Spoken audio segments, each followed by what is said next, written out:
I'm bringing you a wonderful race here between Straevaras and Obdajr. And give me 1 second here, friends and family. I'm gonna go ahead and quit out from the race, and they will be getting started here momentarily.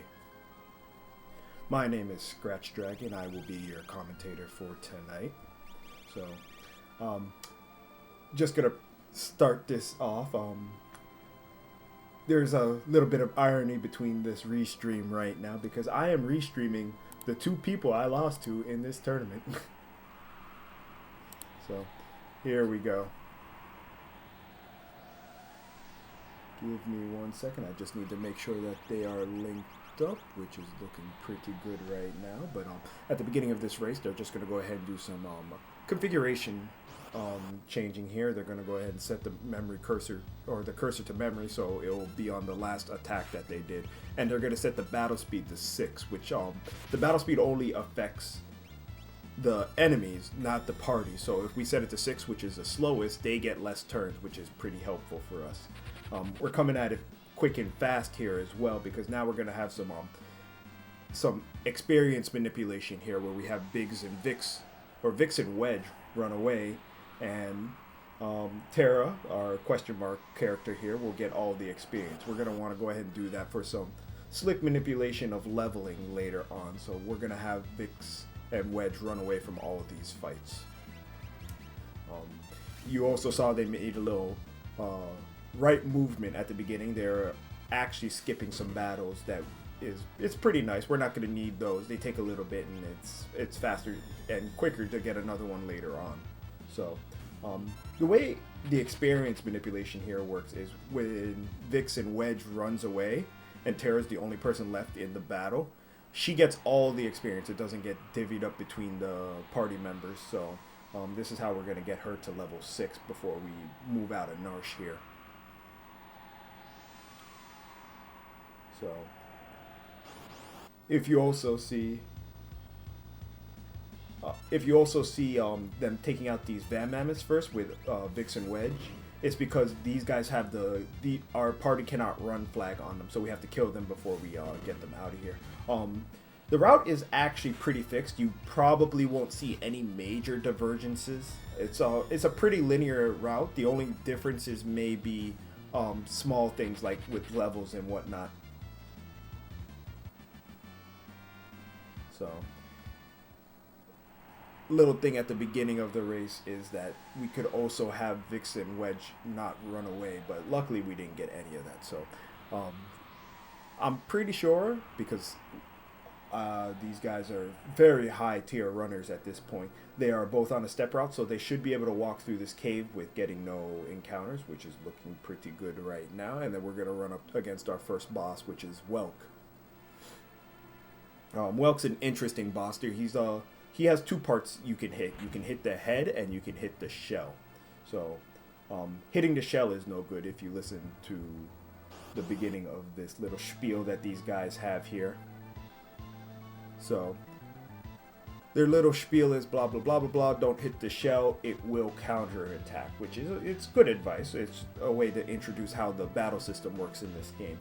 So the other thing about it is the shell has its own ATB bar, which is a little neat thing, which pulls the head into the shell, and we're unable to hit the head. If we're unable to hit the head, which is no good, we can't finish the fight, and it only takes 3 magic tech missiles to do it. But if with some cool manipulation, if we hit the shell at a very specific time and trigger the counterattack, it will skip the turn of the shell to pull the head back in, which is known as the well quick kill. So it's looking pretty good on both sides. They both got the well quick kill here. That saves typically about 20 to 30 seconds. So we're off to the races here. It's looking pretty good right now. Yeah, this is our tutorial boss for the most part. So we're gonna have a couple of instances of that in this run, so we'll cover that one again. I believe it's one other boss that we're gonna have to do it for. So it's a little neat thing. The beginning of this run is actually so chock full of like little minor optimizations. It's it's hard to keep up, and then we're gonna have a little bit of a lull with story later on. But it's still a really good run. I really enjoyed this game myself. I started learning this as well for this tournament, so I recommend that if anyone wants to get started, this would be the category to start with. So, Vix and Wedge are gonna go on a little vacation here.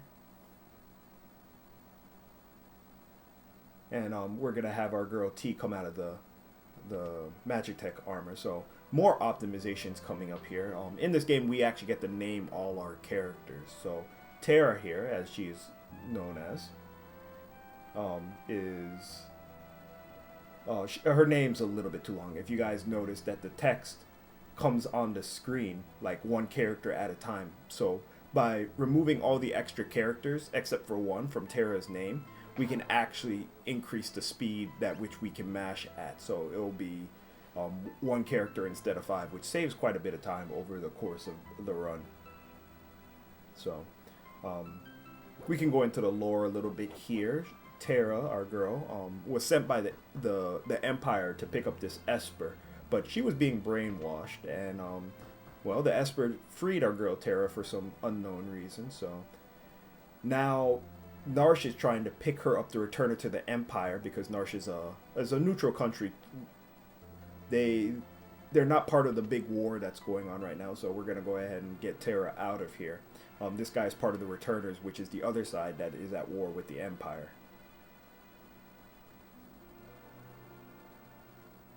So, because we're on step route, we know exactly where we're gonna get our encounters. We're gonna fight these guys to get to level 6. We're going to have 4 encounters where we're just going to use fire here and multi-target the enemies and pick up some experience. The reason why we would want to get the level 6 is because when new party members join, they join at your average party's level, and some of them join with a modifier. In our next party member's case, they'll be joining with the average party member plus 1, so that person will join with level 7. Which is actually going to be pretty important for later on for one of the other characters we need.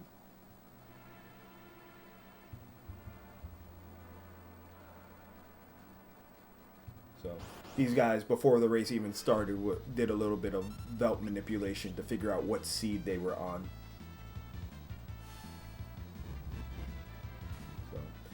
So, this part is not really... This comes down to a little RNG here, whether we get the fire off before they attack or not. It's based on their ATB.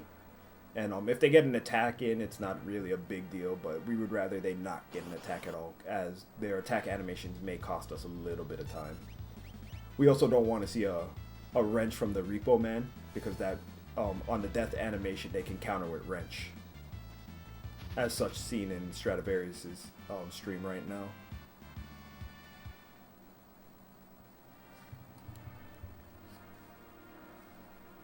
So, as we go through a little bit more story here, if anyone has any questions about this category or about the runners or the race itself, feel free to ask. I'll be here in chat as well. But Tara's going to go ahead and pass out here, and we're going to have a little bit of backstory to what she can now remember with these little flashbacks.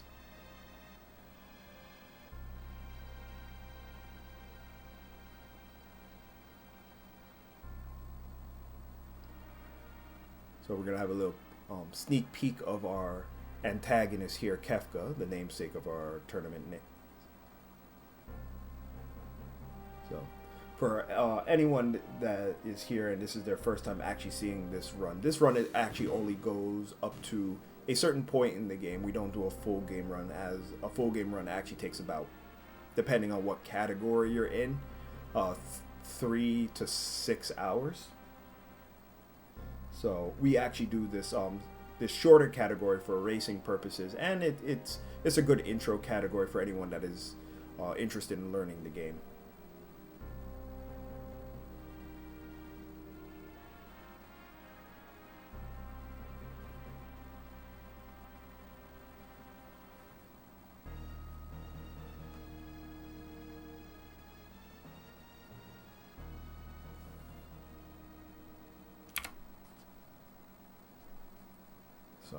Here we go. Now we're going to move on to our next character coming up.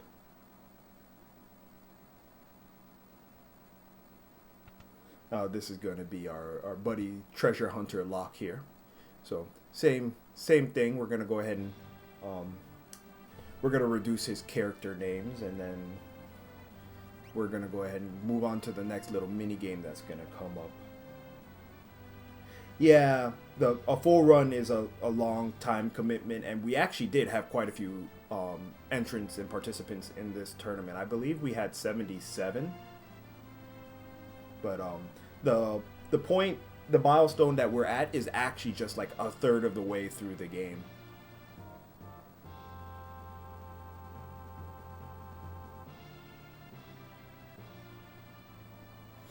So, the game, I think, is, we could more or less split it up into 3 different parts, which is Kefka at Narshe.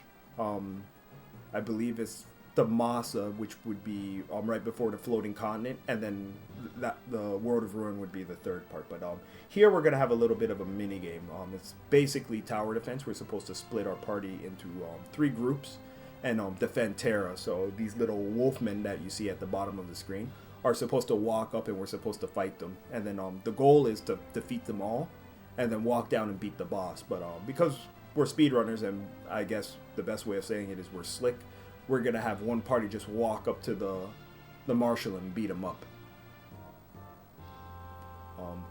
This is possible because we could actually walk by these wolfmen at a certain part and not trigger their encounter. So as you see here, they're just gonna walk past them, and then we're gonna trigger the marshal and then just end the mini game immediately.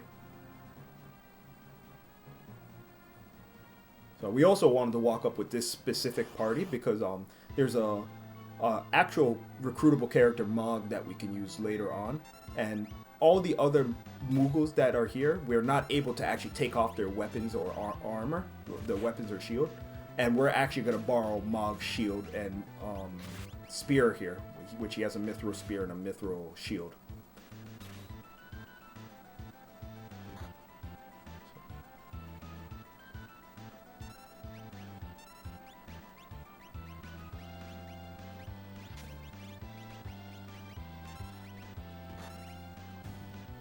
Yep, so looks like Straevaras gets through it all right, as does Obdajr.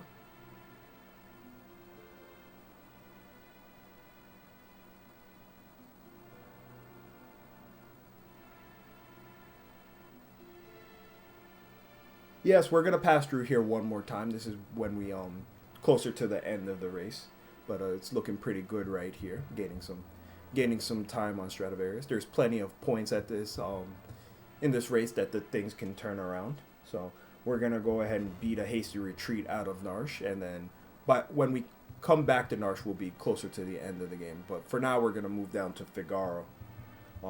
Locke here is also part of the returners, so he's gonna try and save our girl T here. Fun little note, each character in this game, which is one of the main draws of this game in my opinion, is that they each have a special command that they can use. So Locke can use Steel, and Terra currently can use Magic. So each character has their own individual stats and whatnot, but even more than that, they have their individual skills. So here we're going to walk in a more or less very specific way down to Figaro because we're on step route. The world map actually has some really cool mechanics to it, that they have non-threat tiles. So when you walk over it, you don't put up your enemy encounter rate. So we're only going to get 2 encounters on the way to South Figaro. There's a couple of other places in the run which will actually, you'll see them walk in a very specific way. It's so they walk over those tiles.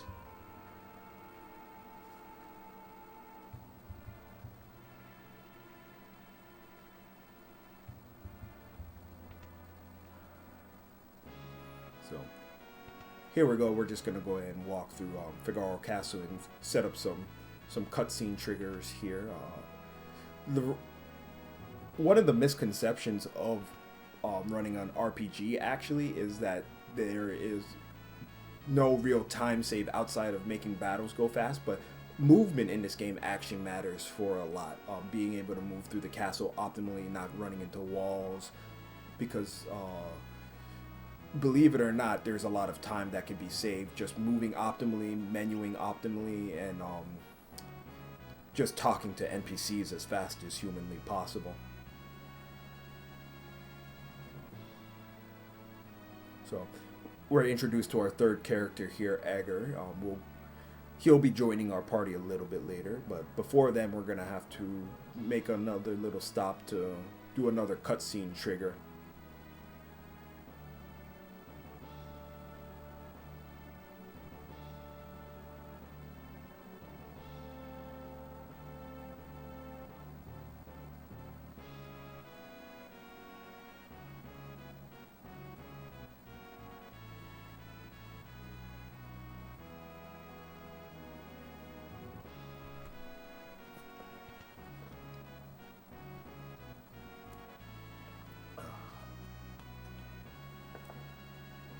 Not really much to go over here. As you see here, they're moving around pretty well.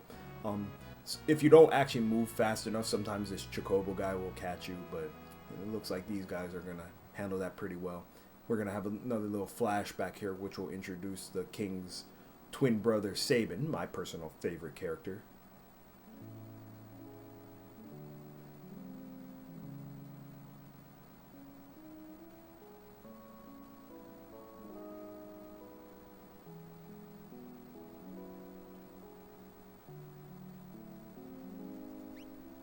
So I'm going to name him down to S. Save a little bit of time here. And then we're going to walk back to our boy E and then move on with the story.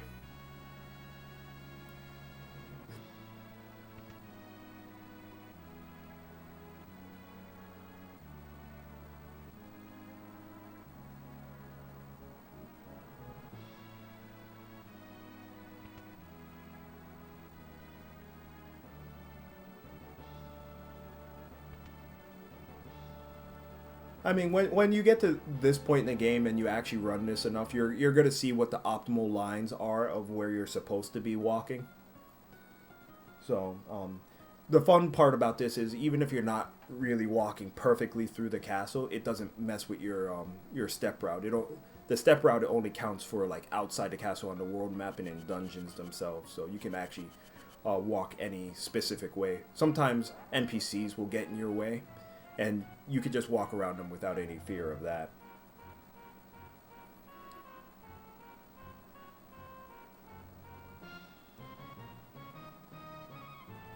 But believe it or not, sometimes it's not quicker to walk in the path that they intended you to walk for encounter purposes and whatnot. Another cool little thing you're gonna see here is if you walk up to a NPC and hold A, it will talk to that NPC on the first available frame. So sometimes you will see our racers actually talk to these two guards and then immediately talk to Kefka, and they'll, instead of facing forward, will face each other, which means you actually spoke to them as quickly as humanly possible.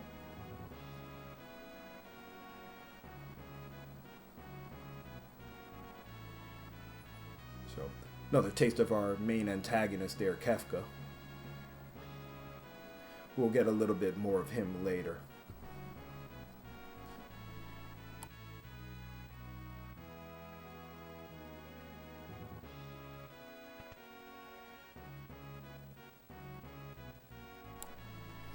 So, one more cutscene here, and then we're going to go ahead and get out of the castle. So, for anyone that's played this game, they know that some of these cutscenes can be a little bit long. But we're going to be getting into the meat and bones of the race pretty soon here.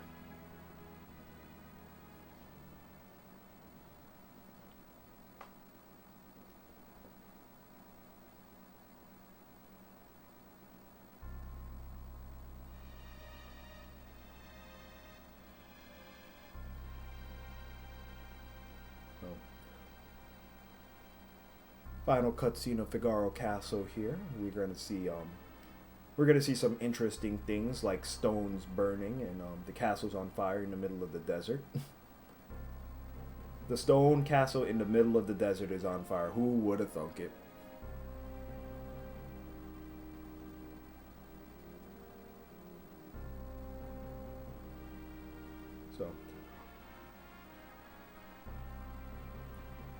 So the first big time difference that can happen will be a little bit of the RNG that happens in some of the dungeons, depending on like ATB and whatnot.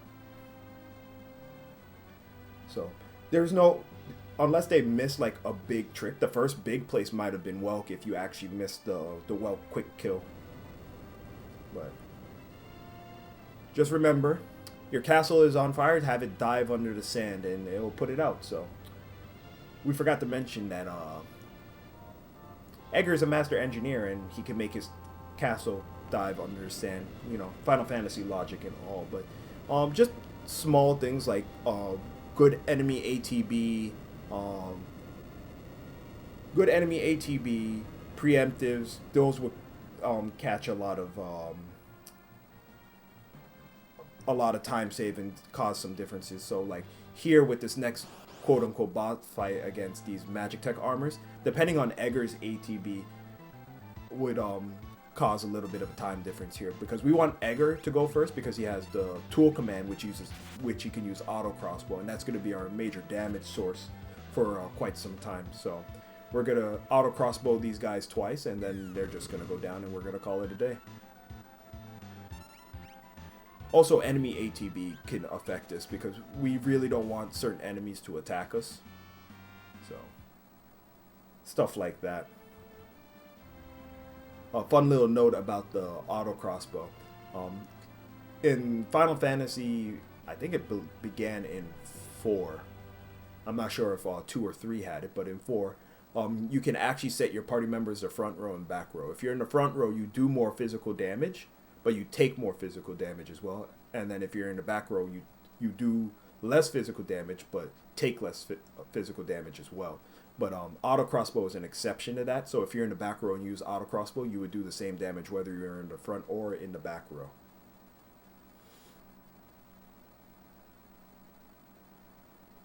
So the other thing is, during that cutscene or during that fight, we didn't want to use Terra's magic to try and kill down the magic tech armors faster.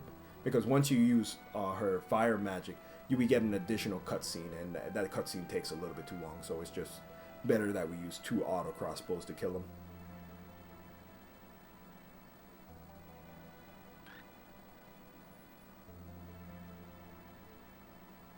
So, moving on to the next dungeon here, we're going to actually take all of these fights in this dungeon because now we have Edgar, and Edgar's auto crossbow is going to do enough damage to one-shot all of these guys. So we're actually taking this experience because we want to have our party members at a certain level. We want Edgar at level 10, Locke at level 9, and Terra at level 8 before our next boss fight. Sometimes these Bleeries will actually live as well because we get a low damage roll, but we could just queue up an attack and take care of that.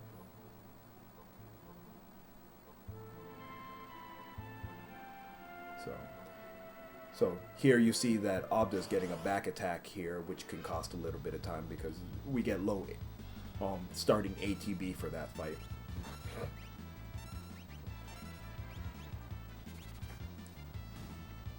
So we want our average party levels to be level 10, so our next recruitable member will actually be level 11 when we get him. So, one more fight for Straevaras before we get out of here.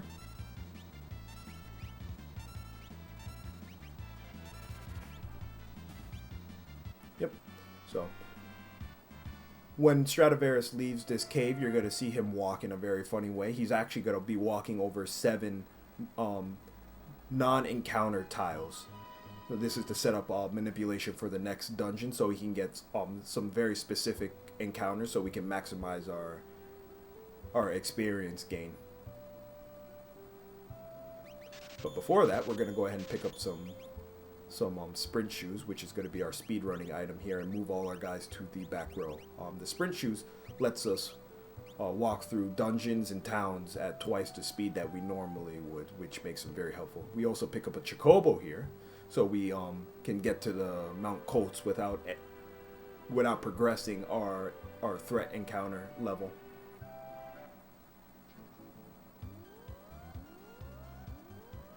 To be honest, I'm not really sure how we found this, but I wouldn't be surprised someone looked into the code and figured this all out.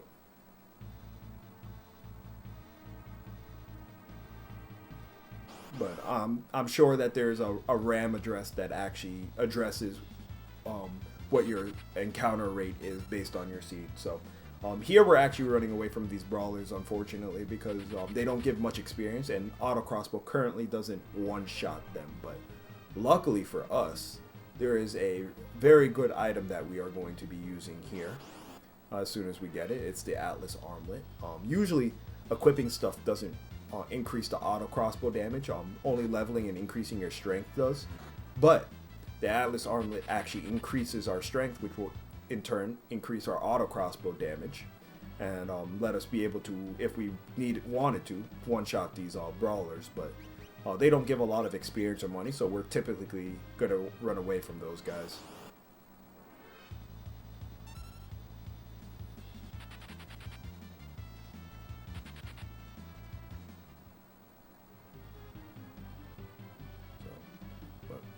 Once Straevaras gets outside, he's going to go ahead and take a encounter outside with some birds and mammoth or tusker. Cypresses and tuskers, that's what their names are. So he's going to auto crossbow them, and because he's not quite strong enough to kill the tusker in one shot, he's going to fire down the tusker. What we're also going to try and do here is get the lock to run away, so Terra and Edgar can get all this experience, so we can actually be at the right experience level by the time we get to the boss. So running away is not a uniform thing in this game. You have a hidden meter to run away, and you have to fill that meter and have full ATB to be able to run away. So yeah, it's not really assumed that there's actually non-encounter tiles, which is pretty neat. I never knew that when I was growing up, or when I first casually played through this game. You also notice that Straevaras is making a quick exchange here with some weapons. He's equipping the Mithril Pike on Edgar, and then equipping Locke with the Mithril Blade. That's to set up some stronger equipment for the boss coming up. So we're also going to take any Tusker fight that we come across here, and we're going to also take a couple of these Trillium fights just to set up the experience. Hopefully, when we fight these Trilliums, we won't actually get Bane Touch, as soon as I say it, of course it happens. But Bane Touch does poison, which does damage over time in battles, and you take damage for each step when you're poisoned. So we're gonna have to take a menu here and use the antidote that we learned with Terra to remove it.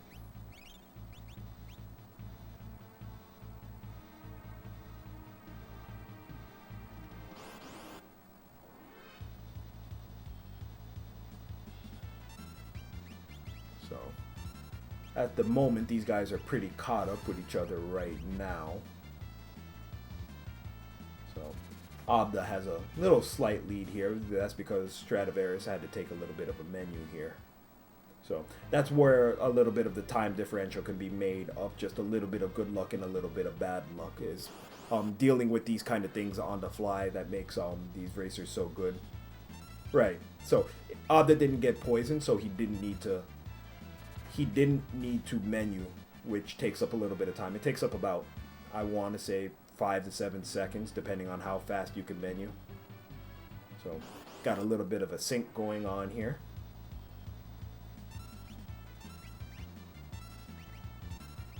Unfortunately, it looked like Obdajr got poisoned here, so he's going to lose a little bit of time having to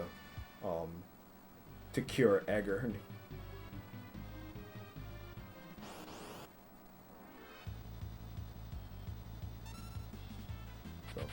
ideally, looking into these fights, we're actually looking for preemptives or side attacks. But there's a couple of them that we don't have to take. So you can tell when you get to the right levels if you do it right. Where when with Edgar and Terra getting a level on the same battle. Having a little bit of a hard time running away from this fight.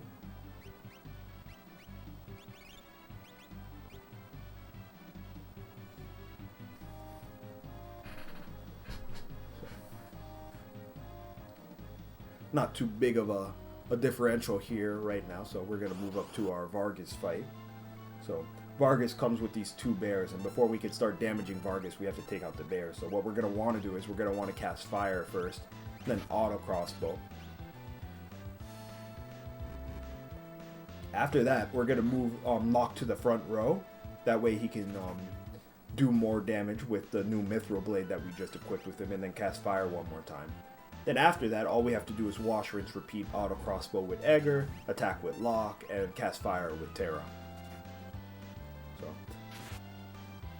the cool thing about this, with the configuration change that we did at the beginning of the game, saying that our cursor will always be on the last action that our party member was set to, we can just hold A and go through this fight.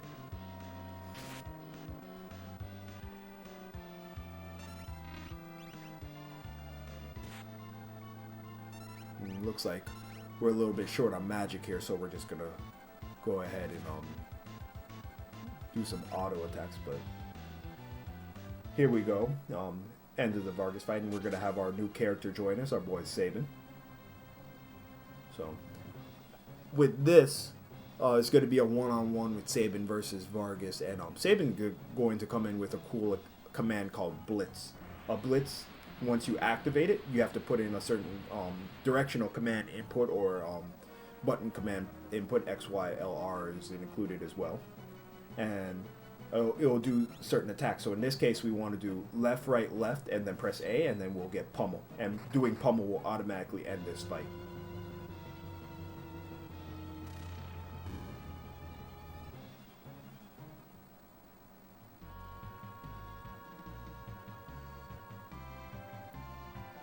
This fight is pretty consistent.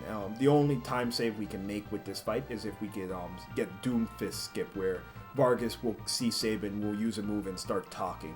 But if we time their ATB correctly, we won't see it, and we'll get the pummel in before Vargas even gets to speak.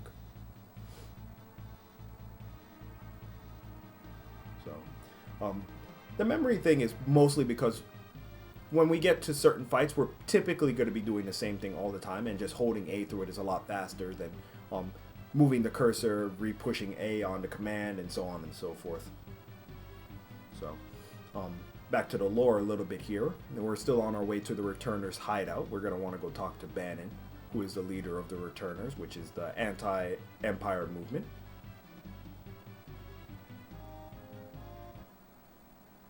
And both these guys are looking really good on step route here, so they should only get one battle on the way to the Returner's hideout. You see Obdajr took a extra step over here for safety purposes. He's going to walk over those non-encounter tiles, so just to be sure that he doesn't get a second encounter on the way to the mountain.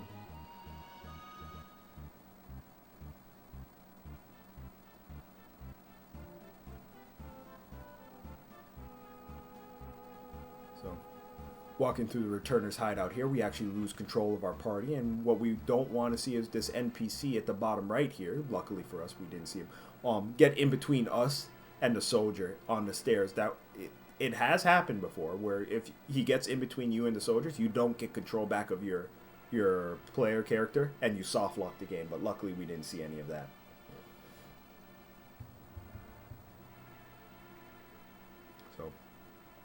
Little bit more story here, something, blah, blah, blah.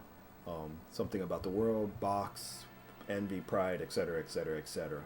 So, a little bit of more story here. Yeah, walking RNG. So, after this, we're going to be just controlling our girl Terra here and talking to our party members. But while we're here, we're going to pick up some very important items for the remainder of the run. We're going to pick up a pair of Phoenix Downs, the True Knight Relic, Air Lancet Weapon. We're going to be picking up the Genji Glove and a Antidote. I believe that's everything.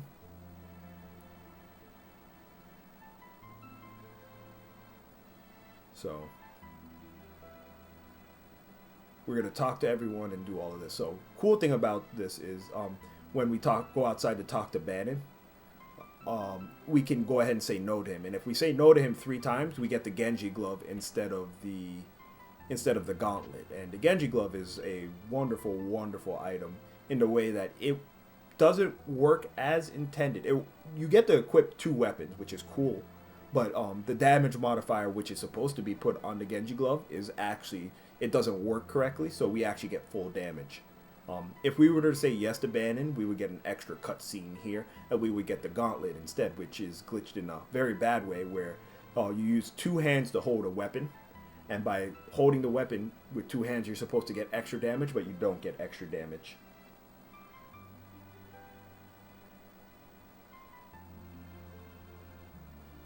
So we're going to get the Genji Glove. There is a couple of battles that there is a very, well, not a very high probability of death, but there is a probability of death. Those are being, let's see. There's a couple of fights later on, regular enemy encounters that could kill us, and Kefka, the final battle, which is Kefka at Narshe, could kill us as well.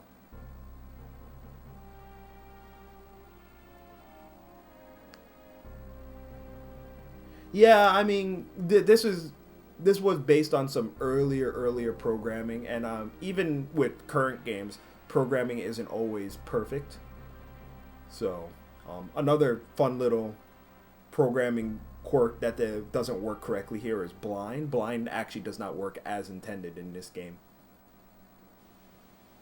So, here we go. We're going to go ahead and try and move on with the game. But before that, we're going to do a little thing called the river manipulation. And we're also going to do some equipment movement around here. We're going to equip the sprint shoes on Sabin, and then equip Edgar with the Genji Glove. And then we're going to move some party members around, save, and then reset.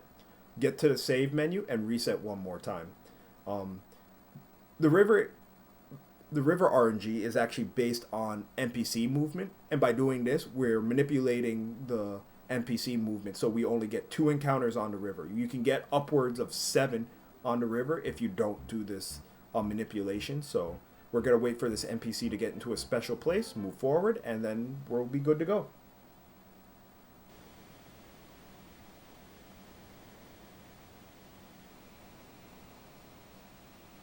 Huh. I did not know Strago could not learn lores during blind. That's something interesting. But I'm pretty sure that the original intent for blind is supposed to be that you reduce your accuracy, which is pretty cool. But that's pretty cool to know. So we're gonna go ahead and run away from this first battle, and then the second battle here, depending on how these runners want to do it. You can either fight this battle with Edgar by himself and have everyone else run to get Edgar to level 11, or you could just run away from this fight. Having Edgar at level 11 is preferable. It makes the last couple fights with him a little bit more safe.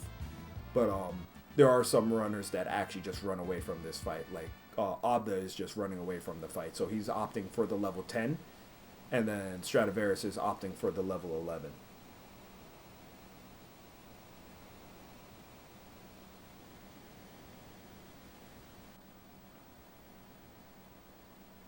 You know, I don't think I've ever seen a low percent run of this game, because low percent just sounds basically impossible.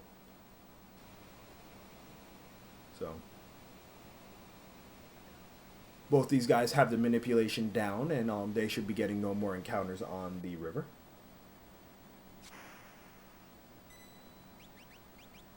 So, now that Edgar has the Genji Glove, we're going to go ahead and move him to the front row, because we're going to move on to our next fight, which is the Ultros fight here. So the Ultros fight is pretty similar to the Welk fight. We're going to want to trigger a counter attack off of him to override his AI script. So if we do it correctly, he should only get one attack this fight. So to trigger the counter attack, we need Terra to attack with fire at a specific time when his ATB is full.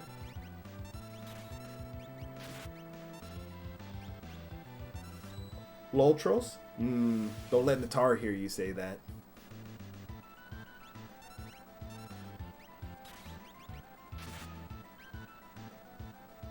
So here we're gonna go ahead and cast fire when his ATB gets full. It's a very scripted fight, and by doing so, he's gonna do this little blind thing on Terra. She gets some nice cool sunglasses.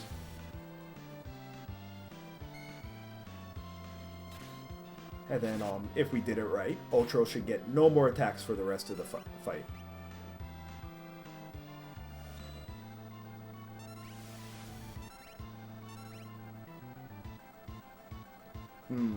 So it looked like Straevaras didn't do one of the little menu weights here, which freezes ATB while you're in the menu. So Ultros got an extra attack off. Looks like Obdajr got it as well, but this is they get through the fight okay here. So Obdajr's gonna lose a little bit of time because Terra's now down. But gets through the fight pretty well, not too far behind.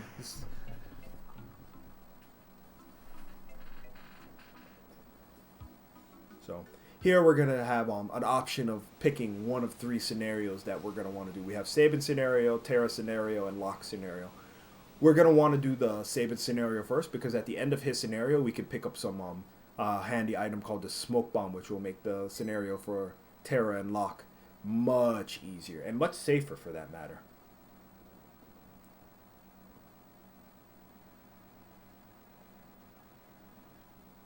So here we're going to pick up an optional character, Shadow. He's going to make us going through camp cutscene a lot easier. Because with the fights coming up, we would have to fight with just Sabin, and that could be pretty treacherous. But here, you notice that we're actually leaving Shadow's name as is. That's because he only has 3 instances where you use his name, and actually deleting the extra characters out of his name takes, well, it takes more time than the time we would save if we actually reduced it.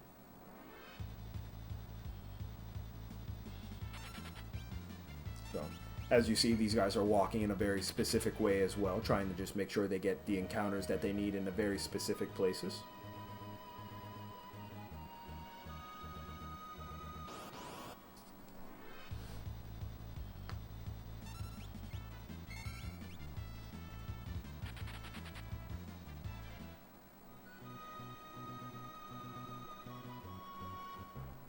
So here we are at camp cutscene now. So I hope everyone is nice and comfy. So a lot of mashing here before we get our next character, and just a little bit of story. The Empire is at war with another place called Doma, and this is the main encampment for them. As you see, our boy Kefka here is leading up the attack.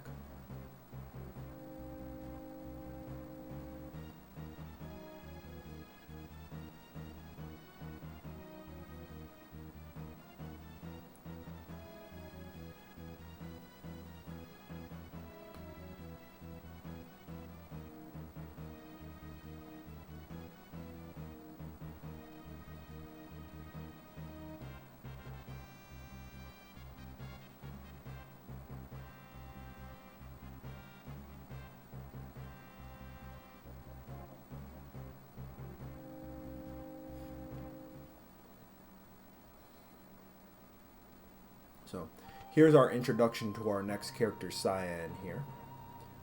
Retainer of the Kingdom of Doma. So just gotta get rid of his extra characters here. And Mr. Mustache Man, that is correct. He is also a samurai. Go figure. So we're gonna get into one fight with Cyan here. What we're gonna do is we're gonna do some more little manipulation here. We're gonna equip him with the extra pair of sprint shoes that we bought. We bought 3 pairs of sprint shoes, and then we're gonna move the battle speed to 1. So this guy will get as many turns as humanly possible because we're gonna one-shot him with the sword technique retort. Retort is a counterattack, and we'll one-shot this leader. So 1 axe, 1 retort. And then that's the end of the fight. So what we're also looking for here is there's a high probability that he'll drop a black belt at the end of this fight. We want the black belt to sell for later so we can have some money. Easy peasy lemon squeezy. So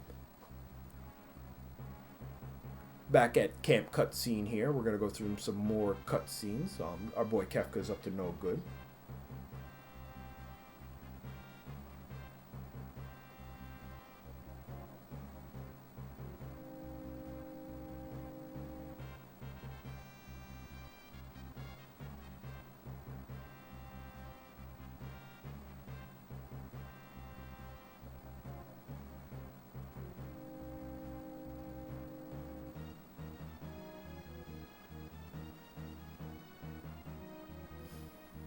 So, a little bit more mashing, and then we're gonna be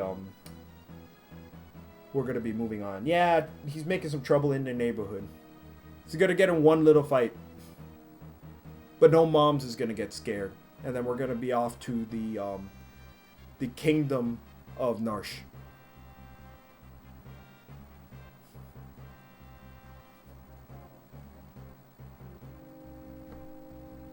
So, fun little note here. When we fight Kefka in these scenes, and we, if you notice, we actually left our battle speed on 1 still.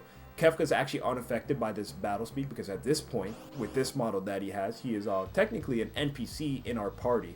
So he is affected by that as well. So reducing the battle speed here would not affect him in any way. And then all we have to do is smack him once, and then we could move on here.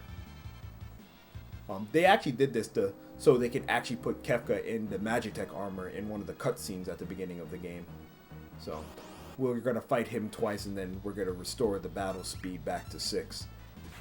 We're also going to remove the armor off Shadow and then equip that on Sabin because it's going to be a little bit more useful on Sabin.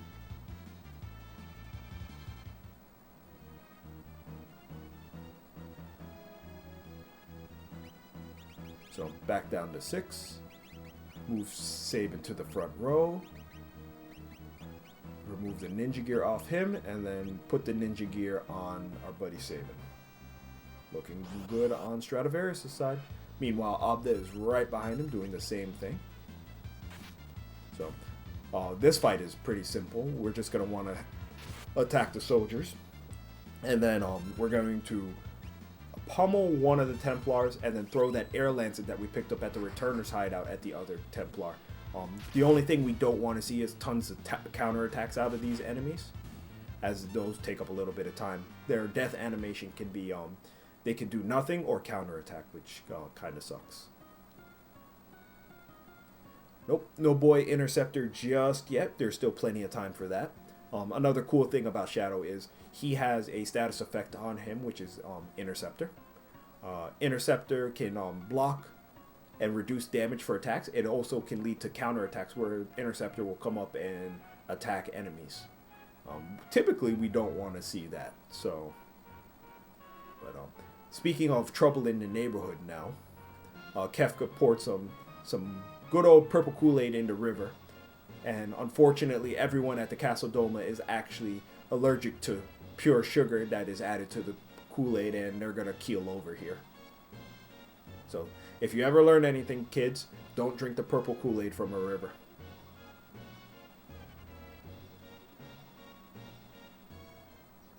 So, we just have one more cutscene trigger to go through here, or 2 more cutscene triggers to go through here, and then we're going to go back right back into battles.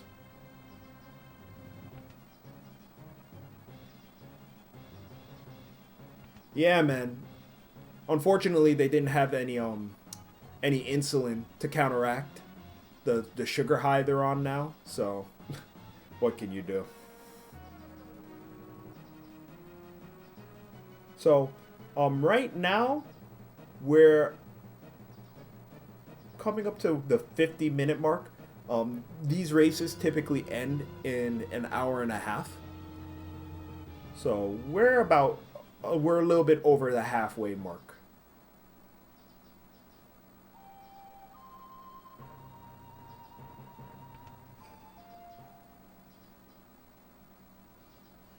Oh, I'm sorry, we don't actually have a command for the bracket here. We are in a round of 16. We have one more race tomorrow. I actually do not have the link on me right now, but give me 1 second. Let me go ahead and take a look at something real quick. We have Vanny Van and Yogi the Monk that will be racing tomorrow. That will be on RPG Limit Break. So you guys can... Actually, 1 second here. Let me see if I can pull this up real quick. That's not it.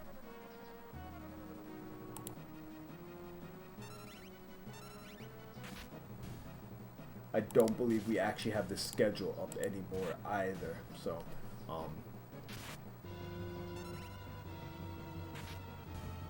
let me see.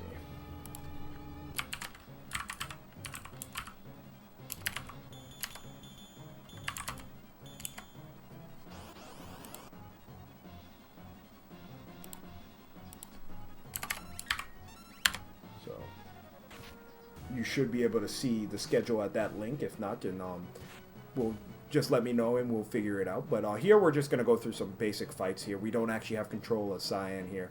And what we want to see is no dispatches because we can easily kill these guys with one attack.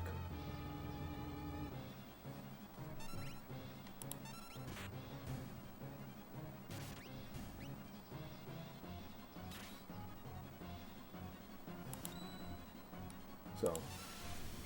here we go. We're going to get into this cadet grunt fight here, and we're just going to want Cyan to attack the regular soldiers here, but because we don't have control of him, he gets kind of unruly, and then we have to plan accordingly. Can cost a little bit of time, unfortunately, but with the backup strats here, should be okay on Obdajr side. There he goes. And then we're going to get into the Magitech armor fights. The Magitech armor fights are pretty trivial. All we have to do is fire beam or ice beam or bolt beam down all these enemies, and they'll each die in just one hit. Typically, we take this time to rearrange our inventory. So, just about done here with camp cutscene. 3 more fights for both our runners, and we'll be moving on.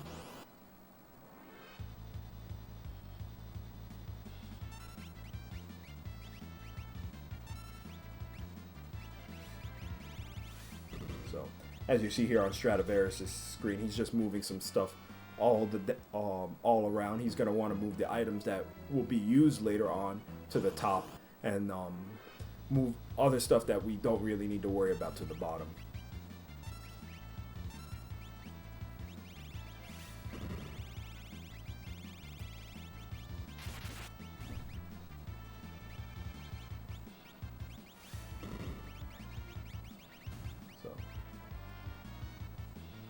Just a little bit of inventory management to save a little bit of time. Looking pretty good.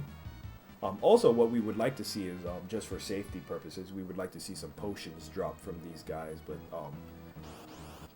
typically, if all goes well, we don't have to worry about those things.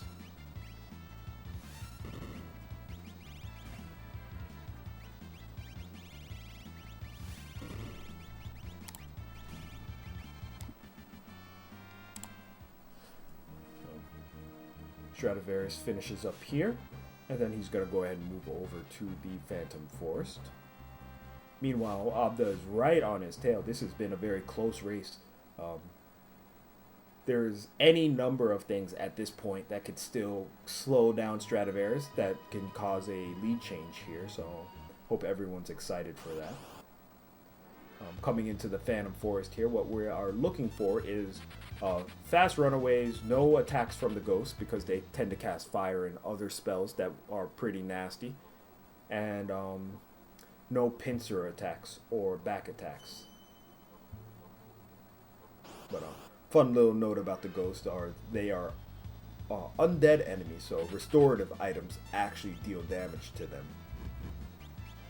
So if we do get in one of those pincer attacks, unfortunately, we would have to throw a potion on one of the ghosts, and then we would have to run away.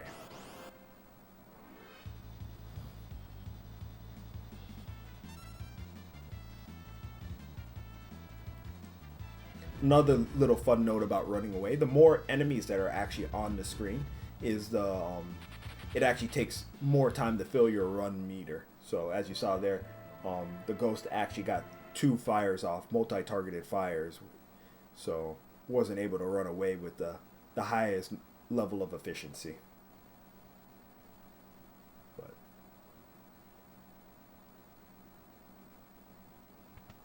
here we go on to the Phantom Train. So the Phantom Train is pretty interesting. We're going to be doing a couple of cool little things here.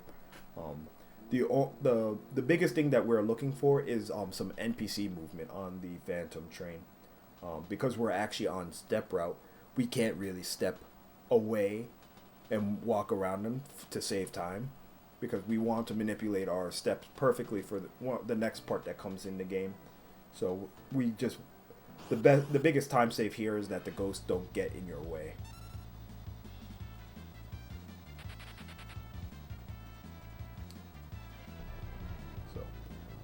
To be honest, with how close this race is, I would not be blaming these runners if they did not suplex the train. There was no agreement in the race lobby, so we will just have to wait and see. But you're going to see these guys probably come up to the end of this train and force an encounter here. So we do this because we want to take this encounter instead of the encounter outside for a multiple of reasons. The encounter we would take outside is actually more hazardous than the one we take inside the train. So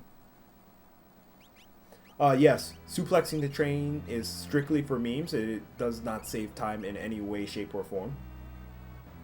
So as you see here in Obdajr's screen now, he got an unfortunate pincer attack here. So what he's going to have to do is he's going to have to kill this ghost on the right side by using a potion, and then he's going to have to run away. So small things like that will cost a little bit of time. As you saw, that Obdajr was ahead, and now with a lucky preemptive on Straevaras' side, he managed to pull back ahead now.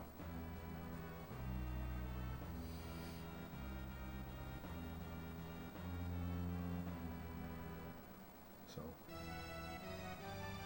for anyone that's wondering, this is why you don't skip leg day. This way you can Naruto run over the top of these train cars while holding 2 grown men, no less.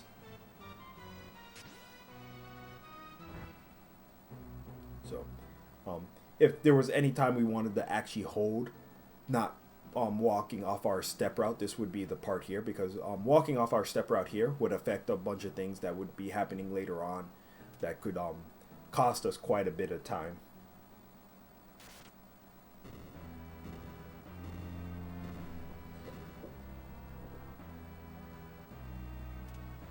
So, one more train car with NPC movements that we just hope that they don't get in our way. So, it's looking that Obdajr's having a little bit of bad luck here, having to restore his party up to full health here. Once we get outside, we're actually going to have to take some bomb encounters here. And the bomb can cast a ability called Blaze that will actually pretty much one-shot our party members at even at full health. So we just want to make sure that that doesn't happen. We're going to also take a little pit stop here and pick up the earrings. The earrings increase magic damage, and believe it or not, we're going to equip that on Sabin, and it's going to increase the damage of some of his blitzes, as his blitzes minus suplex and pummel actually do magic damage.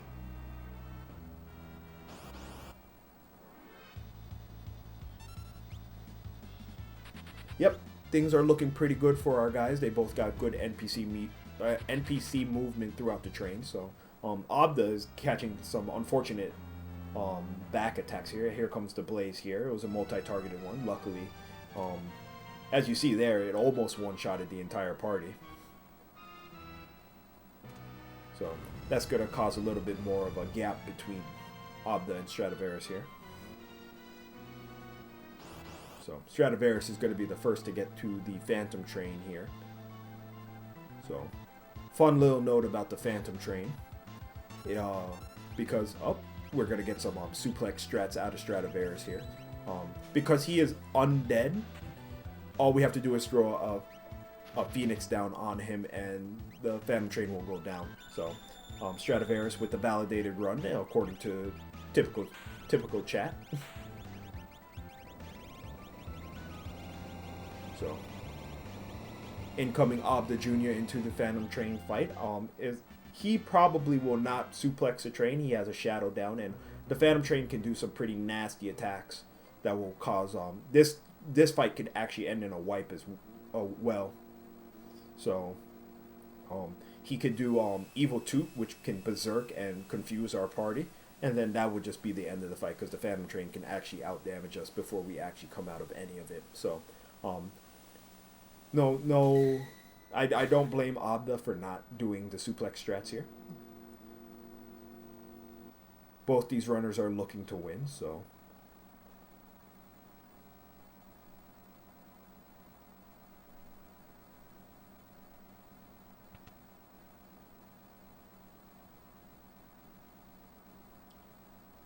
Obda saying that that's his best train time, so it's looking pretty good right now.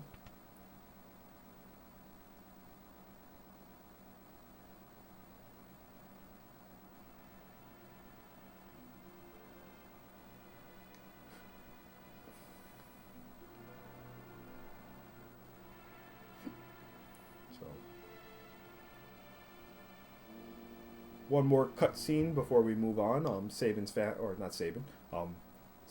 is going to get on this train to Disney World. Going to go to their unfortunate resort because they had the purple Kool-Aid.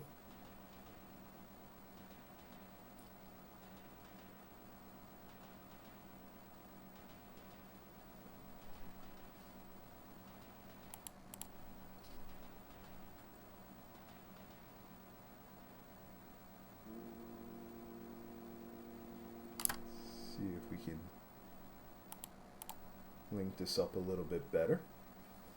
It's looking pretty good here. So, unfortunately for Straevaras, because Sabin's down, he can't do a little bit of relic switching here because you can't switch equipment or relics on on party members that are dead, and he can't use the Phoenix down to bring back Sabin.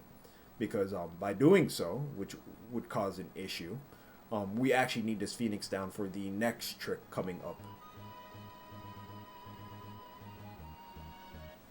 So we're gonna have we're gonna see what Straevaras does for this fight coming up. So here, everyone's gonna have to say goodbye to Shadow. This is the last time we're gonna see him in the run. And then we're going to jump off Barren Falls. So, there's a little glitch that happens with this fight. So, the game gets confused when you actually do a magic attack and a physical attack to an enemy, and then does not prompt the boss to come out. So, luckily for us, Cyan has a little manipulation we could do with him, whereas when we kill him and bring him back to life and set up Retort, he starts retorting any physical attack that happens instead of just enemy physical attacks. So, what we're going to do here is we're going to kill Cyan, bring him back with that Phoenix down, the last Phoenix down that we have, and then we're going to activate Retort. After Retort is active, we're going to activate Suplex on the Piranha, and once we suplex the Piranha, Cyan will retort the Piranha, thus doing magic and physical damage to the Piranha, and then skipping the boss from popping up. Suplex is actually a physical attack, and Retort is actually a magical attack. So we're going to do that. It's going to Retort on Straevaras' side, and then no boss will pop up.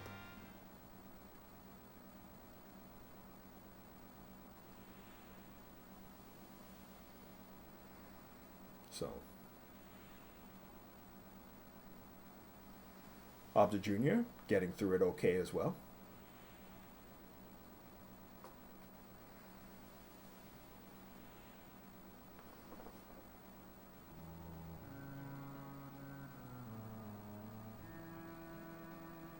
So, one more cutscene here. We're going to be introduced to our buddy Gal.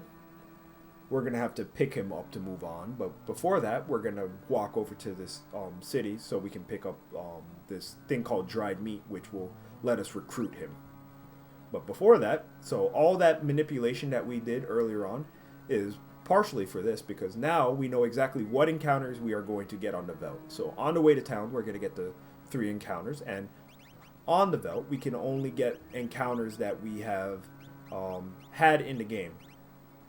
So, the first fight will be the pair of brawlers that we saw on Mount Colts. The second fight will be a pincer attack that we saw in Narshe. And the third will be a beak tor that we saw on the way to the Imperial camp. So, to further explain what encounters we will get, after we go into town and walk out, we are then going to get a single ghost encounter, and then we will get a single bomb encounter. So this is because we want the highest chance with the lowest enemies or the easiest enemies, so we can recruit Gal. So Gal has a couple of conditions for showing up. There are a couple of 5-pack enemies that he will not show up for. He cannot show up if a party member is dead. He will not show up on a pincer or a back attack. And on eligible fights that he can show up on, there's only a 5 out of 8 chance that he will show up. It's figured out to the best of our abilities how the RNG works for all of this. So, the next 2 fights should not... They still have a chance of being a back attack, so we don't want to see that. So, we'll see how unlucky our guys get here. We're looking for first fight Gal or second fight Gal. Preferably first fight Gal. So, here's the single ghost on Straevaras' side.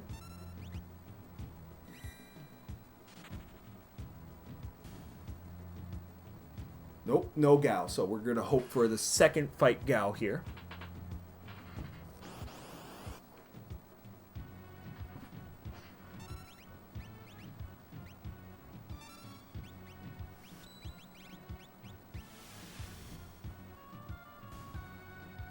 And here we go. Second fight Gal for Straevaras. Very good. Obdajr not getting Gal on the first fight. We'll have to see if he gets it on the second fight as well. And then once Gal shows up, all we're going to do is throw the dried meat on him.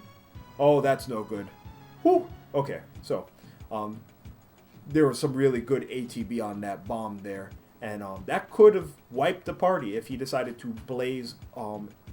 well, if he blazed one person, it would have killed either Scion or Sabin, and then Gal would have had a 0% chance of showing up.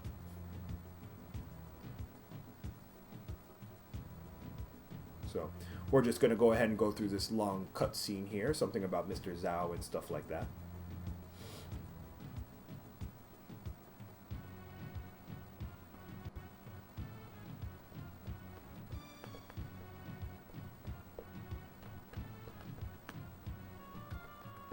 Good dancing going on.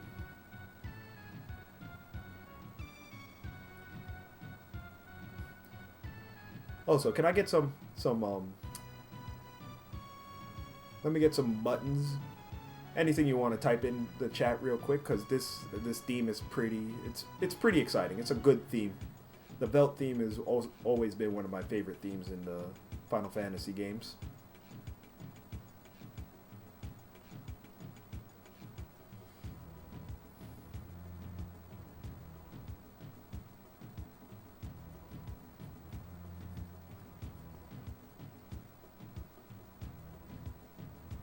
Those are some good buttons you got there. So, moving on, we're just going to get a little explanation of what Gal can do here by our good friend Kappa.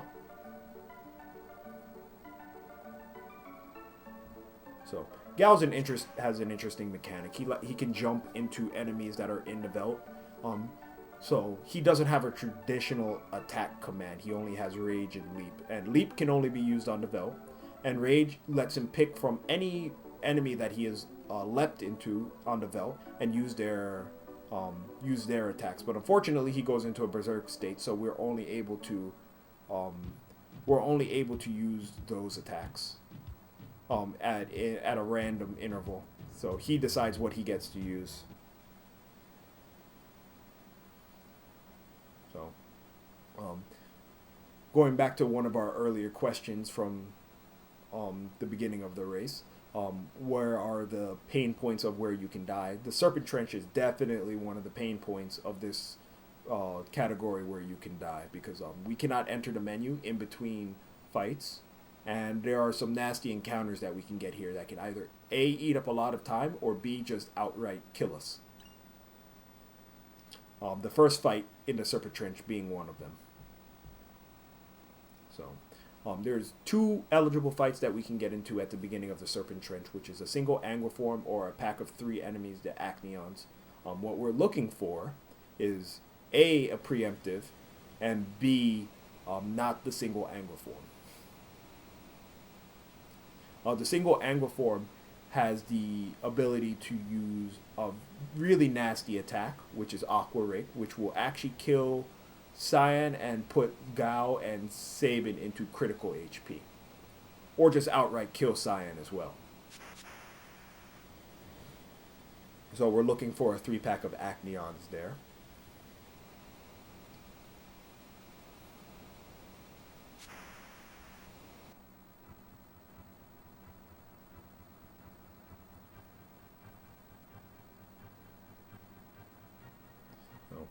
Just remember we cannot actually enter our menu here if we actually get damage.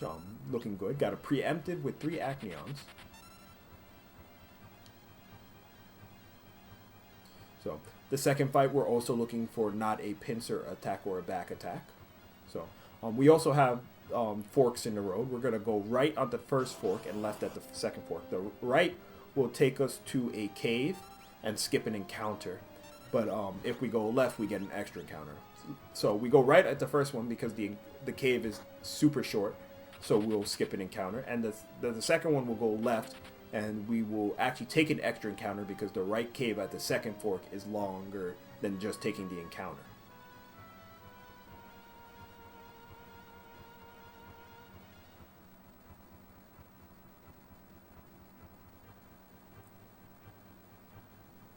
So looks like Obdajr getting a little bit of an unfortunate pincer attack, as is Straevaras. Wow. What we're going to try and do here is we're going to try and kill this right enemy and then run away.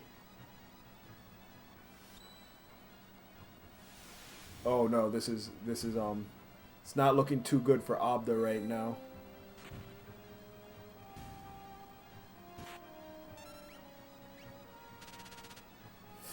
Oh no. So unfortunately, Obdajr has to forfeit from the race.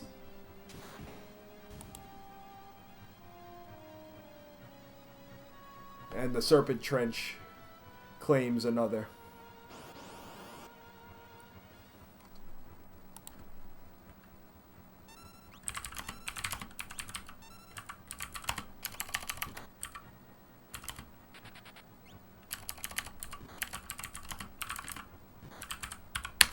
So, unfortunately, the last point that Obdajr had saved that is all the way back at the returners camp. So, unless something tragic happens to Straevaras here, I don't believe he would have had any chance of catching up.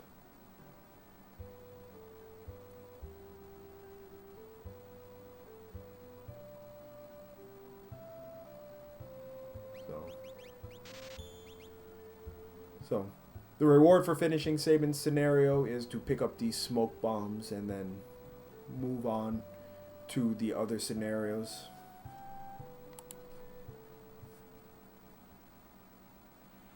Yeah, Obdajr, you were super close. This was a super close race up until that point.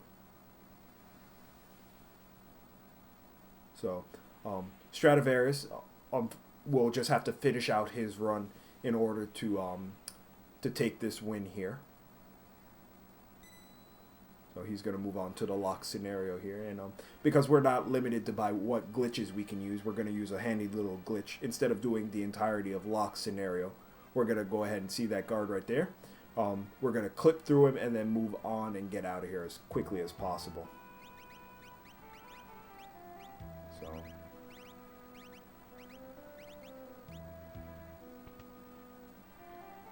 So by entering the menu while this guy is walking and then exiting and then walking into him, we can just go ahead and clip through him and then we're done.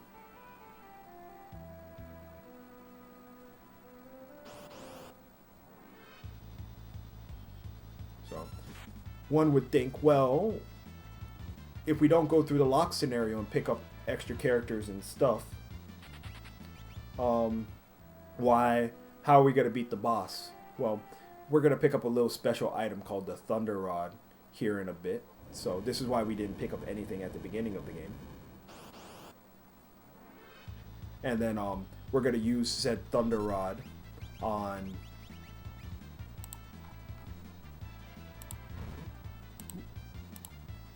There we go. We're going to use said Thunder Rod on the boss, and that will be the end of that. We can go ahead and not pick up Celis, but we will end up with General Kutan, and Kutan has pretty much fixed stats, and we can't re-equip them, so they become pretty worthless. And Celis is actually pretty important for other categories of the run, but just not so much for this one. Oh, don't worry about it, Obdajr. It's taken care of. Yeah, I'm really sorry that the Trench decided to be a jerk.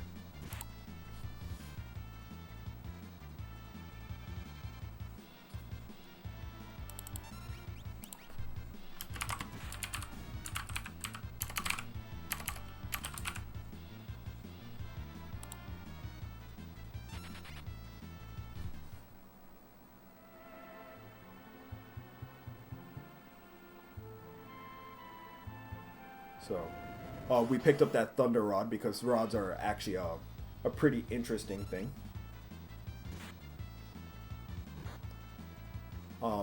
The Thunder Rod, once you use it, will actually cast a level 2 version of the spell, but it will also pierce magic defense, which will let us one-shot the boss. There's only one pincer in this cave that is pretty hazardous, which is the Gold Bear, but... the thing with the Gold Bear is we move Locke down to the second position, so he is actually facing the Gold Bear, and so we don't get one shot by the bear if we end up in a pincer attack.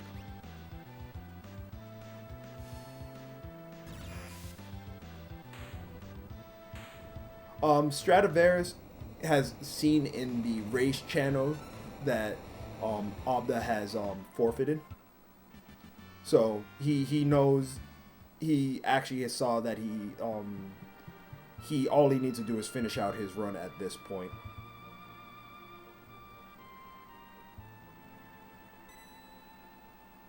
Yeah, I didn't get to see the pincer either, if he did get one. So, here we go through Terra scenario. All we're gonna do is spam smoke bombs through all of this fight and then just get to the last scene in the game. Yeah, so, yeah. That's true. Not wishing any bad luck on Straevaras here. Yes, that is the encounter, the pincer attack that you could get with the bear, but luckily Locke is in the right position and all he has to do is smoke bomb out of that fight. But technically there's one more fight before the end of the game that Straevaras has to clear. He just needs to clear the Kefka fight, and he should be able to take this race down. But it just goes to show, if Final Fantasy wants you dead, then, well, you're dead. So, we're just going to go through the secret cave that we've discovered, or, well, we came out of at the beginning of the race here. And then we're just going to walk back to the original house that we started out in.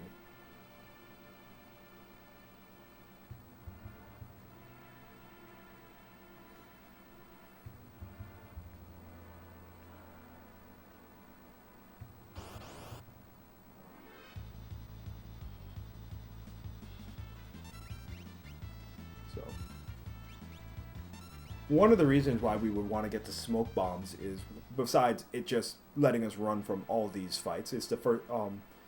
We actually want it. Another reason is that Bannon, as a guest character in our group, if he were to die, we get an automatic game over, and sometimes you just can't help Bannon dying. So having smoke bombs to get away from these fights is very, very, very useful.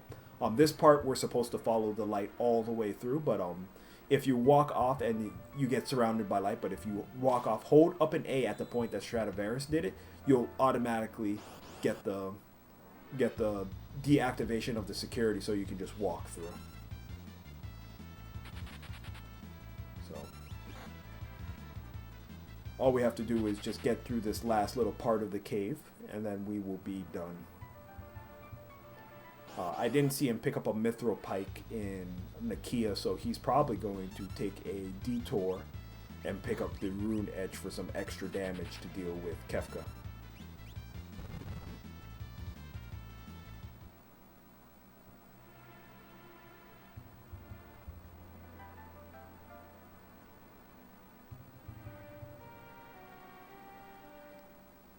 So just remember, our buddy Edgar has the Genji glove attached, and we're just going to pick up this extra weapon here that does a little bit more damage, so we can go ahead and deal with Kefka a little bit in a more safe fashion, because he can be a little pain in the neck.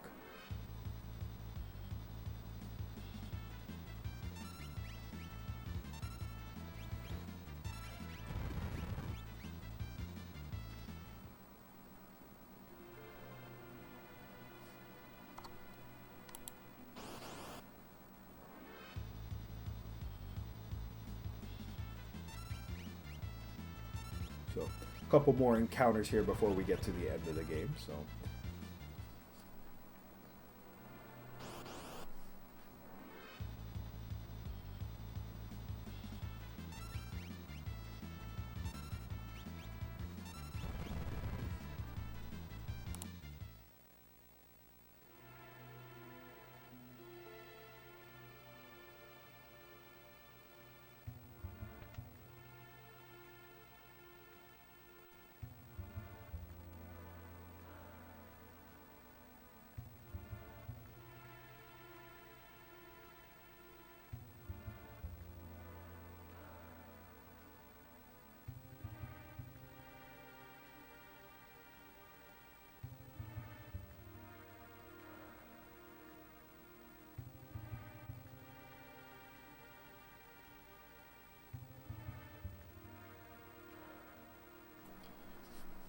there you go, guys. I just went ahead and put it in the chat for you. You should go ahead and follow both of these runners, Straevaras and Obdajr Jr. They're really good guys. So I'm sure they would appreciate if you went ahead and threw a follow their way. So, meanwhile, we're just going to go ahead and go through this last little cutscene here before we walk up to finish up our race. This is the Kefka at Narshe tournament race, where we only play up to Kefka at Narshe. So it's a shorter category, and it's for intro to Final Fantasy VI. Not everyone can commit a 3 to 6 hours to run a full category of this, and this one's a little bit more fun to race because it's a little bit shorter. So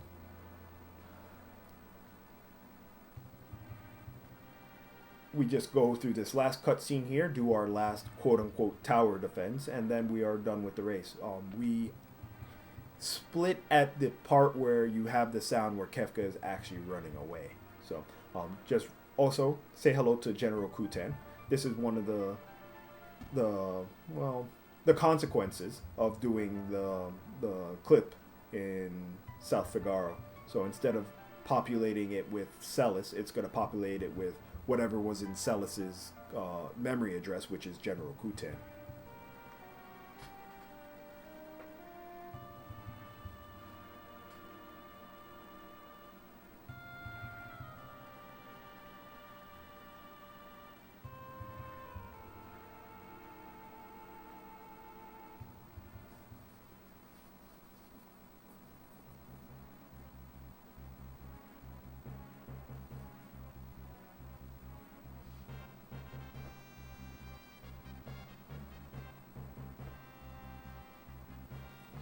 we just have one more walk up to the top of the mountains here.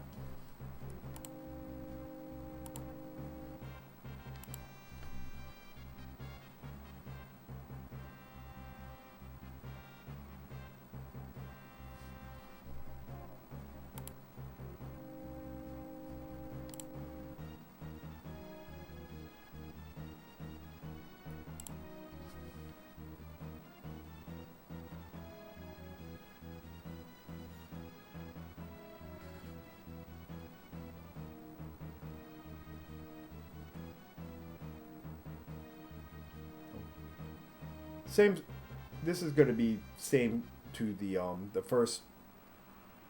first time we did this little mini game here. Except this time we have a full party, so we're going to go ahead and arrange our party. But we're going to create one strike force that's just going to walk up to Kefka and bop him in the face. So it's also going to be the same type of thing here, where we're just going to let the soldiers walk by, and then we're just going to walk up to Kefka.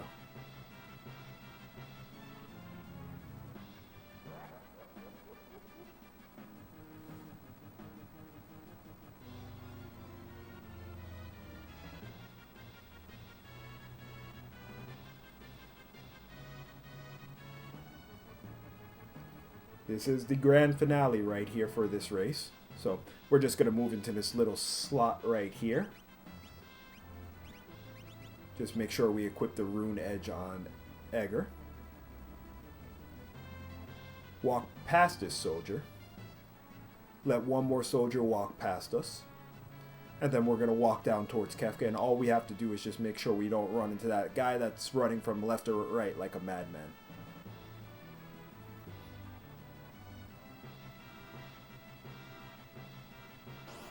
So the Kefka fight is pretty interesting here. We're gonna want to do everything in our power to make sure he doesn't get to his third turn, which he can cast some pretty nasty attacks, which is like Ice 2 and Poison and so on and so forth. So what we're gonna do here is we're gonna Aura Bolt, Dispatch, use I believe Hornet or another Rage out of Gal, and we're going to attack with Obdajr. So there is a possibility of wiping, but if we manipulate this, he should never get his third turn, and we should be alright. He can cast single target Ice 2, he can basic attack, he can multi-target Ice 2, or he can multi-target with Bolt, or with Ice 2 as well. So, looks like he got the multi-target Bolt here, but it's looking pretty good, and he's through, and Straevaras has done with a official time of 1:27:30. So congratulations to Straevaras. Exocyte, thank you. That's what it was called. So congratulations to him. He's going to be moving on in the tournament.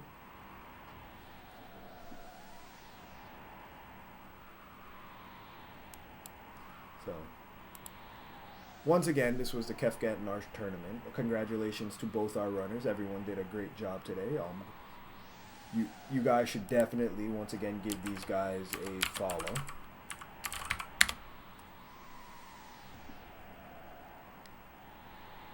So, with that, we are done for today for races. We have one more race in the round of 16. We have Vanny Van versus Yogi the Monk, which will be happening on RPG Limit Break tomorrow at 2 o'clock Eastern.